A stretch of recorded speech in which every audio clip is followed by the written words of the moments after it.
ખાદ્ય ખોરાકમાં જીવજંતુ મળવાનો સિલસિલો હજી પણ યથાવત। અમદાવાદમાં દાલવડાના હીરામાંથી મળી આવી ગરોળી। ચાંદખેડાના પૂજા ગૃહોદ્યોગમાંથી દાલવડાનું ખીરું લીધું હતું।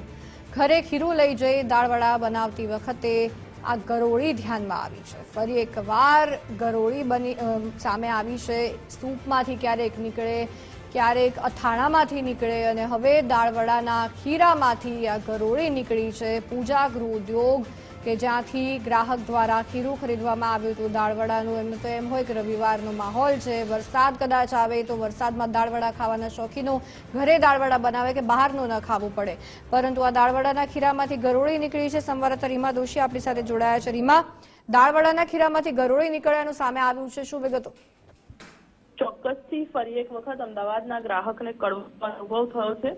ચાંદખેડામાં રહેતો પરિવાર જ્યારે નજીકમાં આવેલા પૂજા ગૃહોદ્યોગની અંદર ખીરું લેવા પહોંચ્યો હતો। ચોમાસું હોય એટલે દરેકને દાળવડા ખાવાનું ક્યાંક મન થાય અને તે જ દાળવડાના ખીરામાંથી જ્યારે ઘરે જઈને જોયું તો મૃત ગરોળી છે જે ખીરાની અંદરથી નીકળી।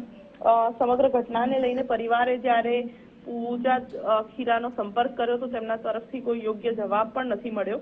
ત્યારે હવે જોવાનું એ રહેશે કે અમદાવાદનું આરોગ્ય વિભાગ છે તે કેવા પ્રકારની કામગીરી કરી રહ્યું છે, કારણ કે ક્યાંક અથાણામાંથી ગરોળી નીકળવી, સાંભારની અંદરથી ઉંદર નીકળવો પ્રકારની જે અલગ અલગ ઘટનાઓ અમદાવાદ શહેરમાં બની રહી છે તેને લઈને લોકોના આરોગ્ય ક્યાંક ચિંતામાં મુકાતા હોય તેમ લાગી રહ્યું છે। આરોગ્ય સાથે ચેડા થઈ રહ્યા હોય તે બાબત પણ સ્પષ્ટ જોવા મળી રહી છે।